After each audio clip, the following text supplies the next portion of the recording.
Okay. Okay. I can start off with the meeting.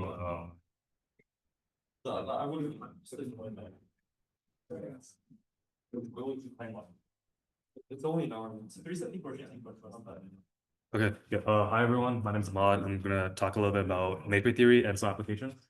I first came across the topic through my one of the courses I'm in, I-511, which is essentially an integer optimization course. So if you're interested in optimization either through Math or 482 or 484, which are the respective nonlinear and linear optimization courses, or either through any of the other industrial engineering courses. I did continuous optimization last semester.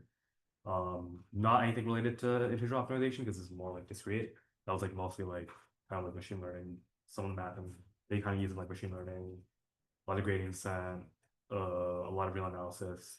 But integer optimization is mostly just like discrete topics, so like very computer science heavy. Like if you're interested in like computer science theory, and if you've already done like 274, if you're taking 473, or you'll find the parallels like immediate. And essentially, the whole subject just like deals with just formulating all sorts of like problems, like whether it's like traveling salesman, whether it's just max independent, or it's like the maximum weight independent set problem, or it's any of these sorts of graph theoretic problems. You can kind of you can essentially formulate them in a linear programming context, or in a like linear programming way. No, that's not the correct way of saying that. But essentially, you can express those problems as sorts of just optimization problems, and it's an interesting way to solve those sorts of problems. So matrix theory comes into play. It wasn't covered that much when I took when I'm taking the course, but essentially it's a pretty cool thing that I wanted to introduce. And essentially, what matrices are essentially it's like an algebraic structure which allows you to kind of look at sorts of these sorts of like you can it's an algebraic structure which allows you to kind of like model like these sorts of like graph theoretic problems. So for example, just like I guess you can kind of see like if you have like a specific graph and then you're kind of modeling it as like an adjacency matrix, and then essentially using the structure of that adjacency matrix to see whether you can solve to get like the maximum weight independent set, and then other sorts of related problems. This is just a quick outline as to what I'll be talking about really quickly today. It's not gonna be that big of a meeting because it's gonna be pretty short. But essentially, I'm just gonna talk a little about some of the axioms and some of the basics on what matrices constitute. So yeah, like I mentioned, they're powerful algebraic structures which kind of generalize the idea of independence that you get from like linear algebra, and then you're applying that to like arbitrary finite sets. And it's really helpful in solving like, all sorts of different optimization problems, whether it's like network design, where they're doing like a scheduling problem, and also like a scheduling problem or like an assignment problem. And those are like pretty helpful, and it's like pretty good tool to use, or it's a tool that you can use. And I'm going to introduce some of the properties of rank, of what's like one of the, I guess, like tools that you have to use afterwards, which I'll introduce in a bit. But essentially, yeah. So what is an independent system? So we first start off with the basic setup. So let n be an arbitrary finite set, and let I be the power set. So just all possible subsets, and I is just a subset of that, of the power set of n. And essentially, an independent system is the pair n and I. If you have these specific conditions where the empty set is a part of I, and I is just that arbitrary subset.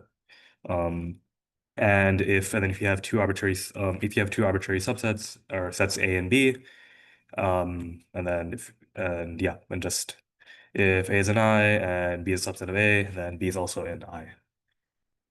And we have another axiom, which is the axiom of exchange, which essentially which states that an independent system and I is a matroid if for all pairs A and B in that independent system in that set I, if B has a greater cardinality than A, then there exists such an element in B that does not exist in A, such that A union E, which is that element, is part of that set I. And this seems pretty vague from the get-go, and it's just like the basic flavor of discrete math. You have some basic axioms, you don't know as to why they're applicable in the current moment, but you'll get to see them afterwards. So I'm not necessarily going into any of the proofs because that's going to get pretty verbose. So I'm just gonna have this have a quick example of just some of the properties. So essentially, you have the hereditary property, B is in A, obviously, and then you have the exchange property, where essentially between any two of the independent sets of different sizes, one can exchange elements to preserve it. Um, and yeah, essentially, and then we have some examples of matrix matroids. So essentially, given an M and N matrix M over a field, let N just be the set of all numbers from 1 till N. And you can choose your I to be just all possible subsets. All possible subsets. And essentially, what we're trying to see is what we're essentially trying to see is all possible subsets such that they're each linearly independent. And this would be a matrix matroid. And I guess a good example of that would essentially be essentially, honestly, I could just write it out on the board. We put the shirt. Or yeah, so we just have an MI matrix. Let's say like that. Just I'm basically matrix.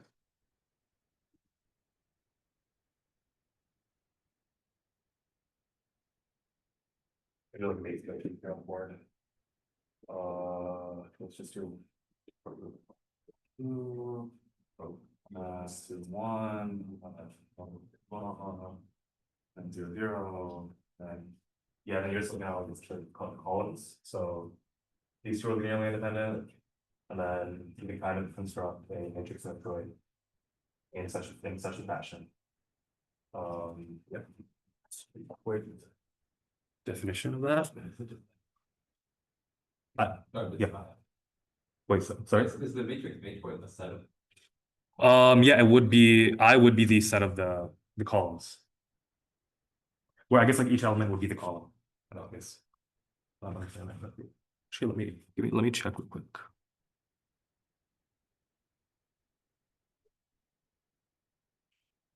Yeah, just a sec there. Can you explain how this connects back to the? Oh, the original definition. Essentially, oh yeah, sure.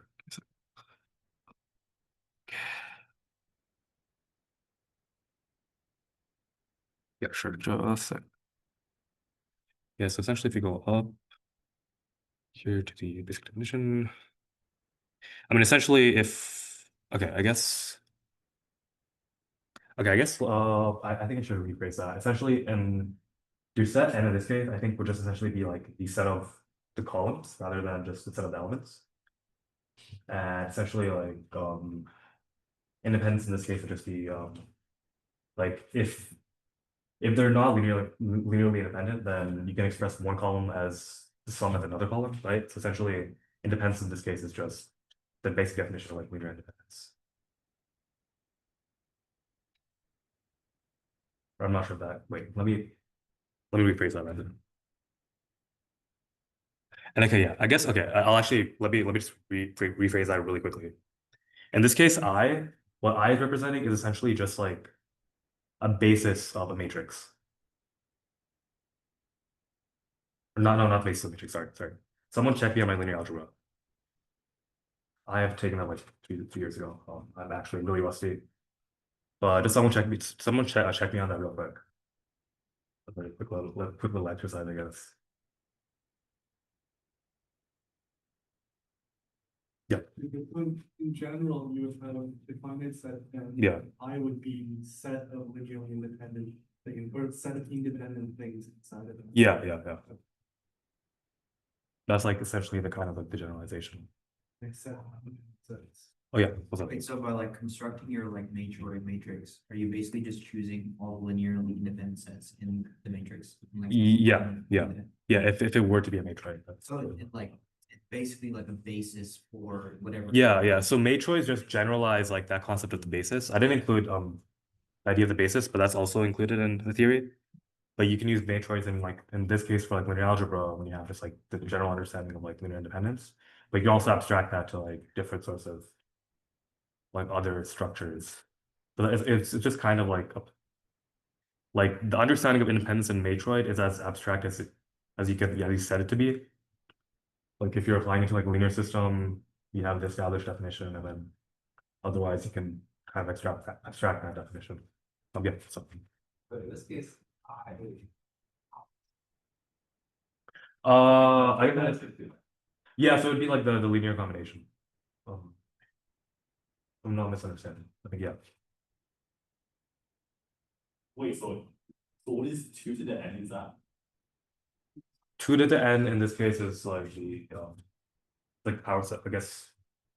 Okay, if I'm dealing with arbitrary, actually wait, that wouldn't be too bad. Okay, it's not 2 to the n, it'd be something of that. But if you just have like your two two vectors x and y, and then there's something like the arbitrary combination of a plus by. But if you have like n many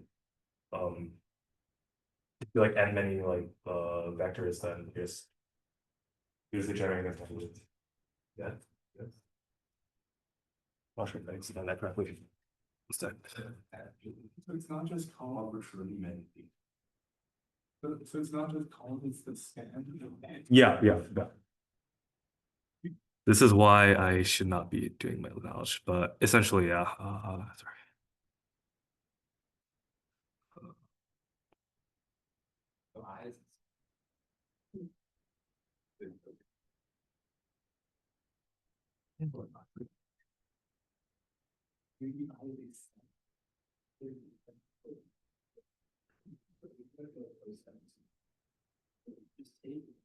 Whatever, I think it was element, but it's raised to that. Well, yeah, but then why is price not so? I think we should just take as many subsets as you can while still maintaining some sort of also. I think I was going to subsets. What I was thinking was I feel like it's kind of like polish. Wait, so Pendius. Where's the enforcement of the linear independent? I think it's real helpful. Linear independence. Yeah, but then suppose you're taking something in a higher way, that you know, like an anti-chain, right? Then you also take something else. Like whatever else. That's okay. I'm just gonna write down the definition of the matrix method. I'm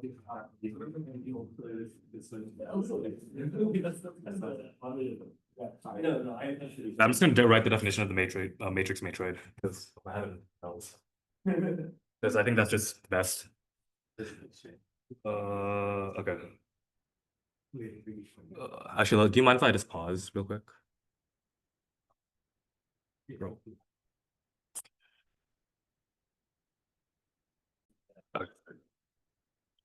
Okay. The exchange property, matrix Matroid, like I mentioned, it's a very bad definition. Okay, yeah. That quick example. I forgot to come across here. So let A be the following matrix with your appropriate coefficients, and then the family of independent sets contains, for example, let's see. And then here, your 1, 2, and these are just like the associated columns. So that's kind of where you get the whole idea of the independence. So they're not like actually just like the numbers, they're just associated columns.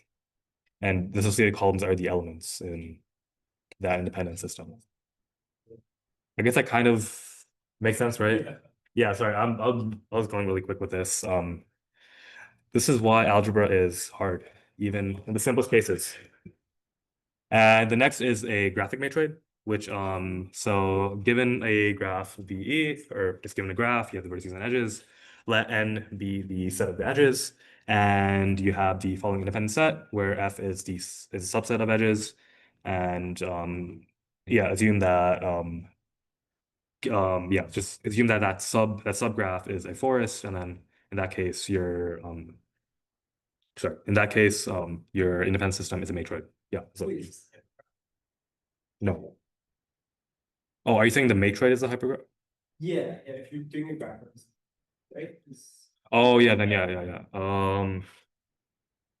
I guess so, yeah, it would be because you're saying that, yeah, I guess so, yeah, it would be. Yeah. And then oh, why do I have the same? Okay, wait, sorry. Oh, my bad. I have a quick example, yeah. So essentially, yeah, so if you have the following graph, you can check that they're both isomorphic to one another. essentially, wait, is that correct? No. I think I did something wrong. Give me a sec. Actually, yeah, okay, that is not a good example. Uh,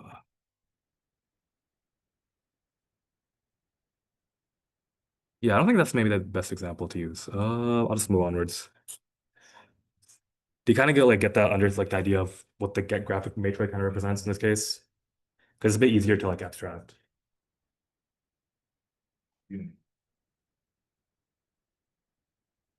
Yeah. Yes. Cycles. Okay. Example. And then we also come to the idea of the rank function, which is analogous to the idea of bases in knowledge, where essentially okay, that is a wait, give me 1 sec. That is a lot of math, so I'm gonna explain that real quick.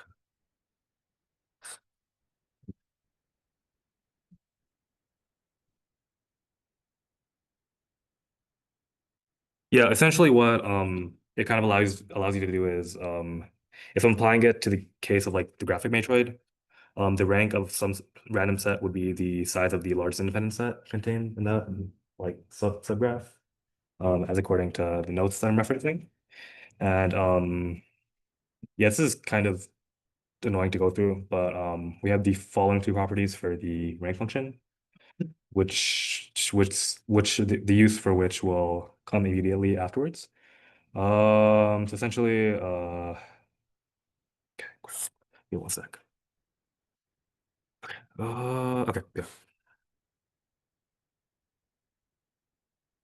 So you have different rank functions for associated functions. And again, I will reference the lecture notes because these are very helpful. So just a sec.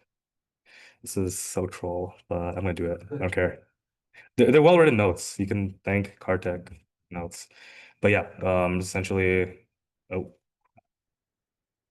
oh, I hate this. Okay, yeah. So if you look at the two examples, you have the two different ideas of the rank function, where for the matrix matroid, if you have your m by n matrix and you have your independent system, which essentially is just the set of the columns, then for any subset in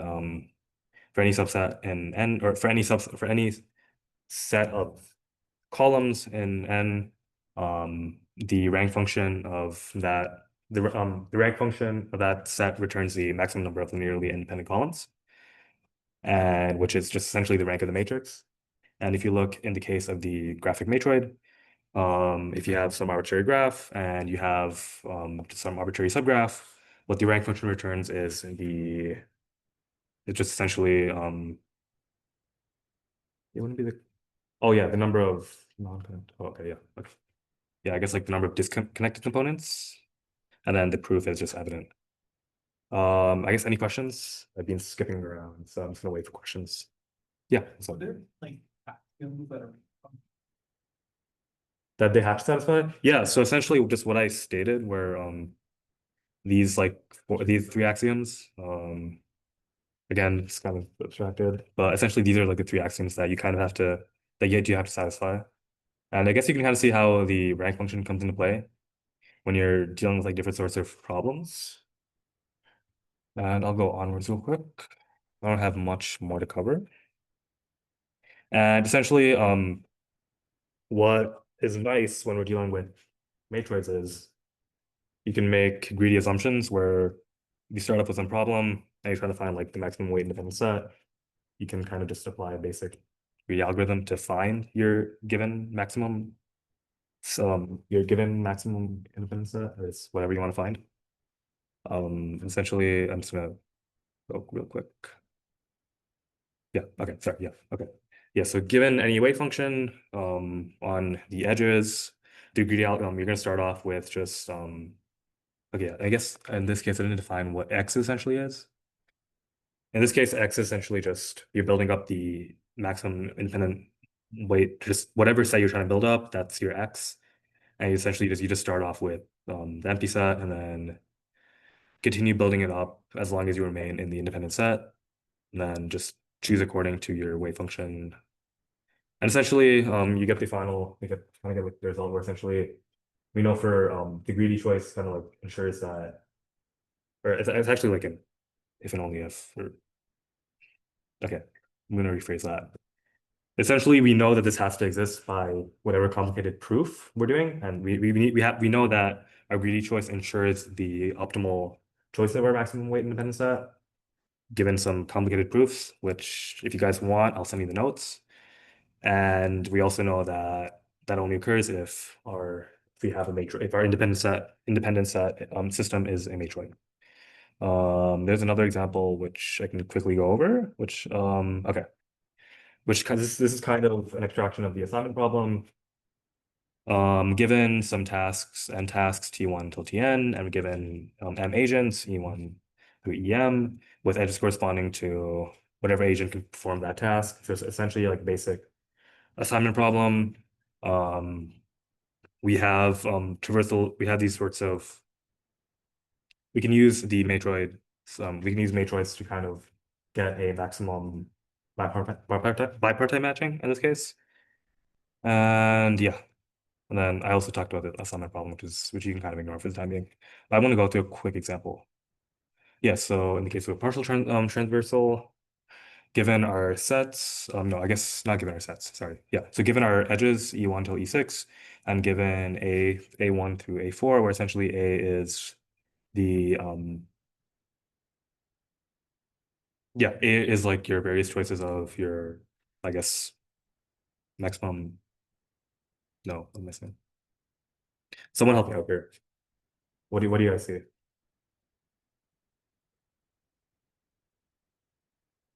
Wait. Yeah, max matching essentially, yeah, right? So we're just checking, we're solving the max matching problem given this framework. Okay. This is actually kind of beyond, okay.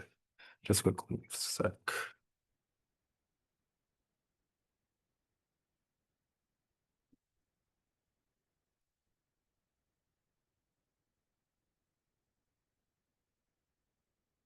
Up the age. Okay, Loki, this is beyond my pay grade. I'm just gonna skip through here real quick.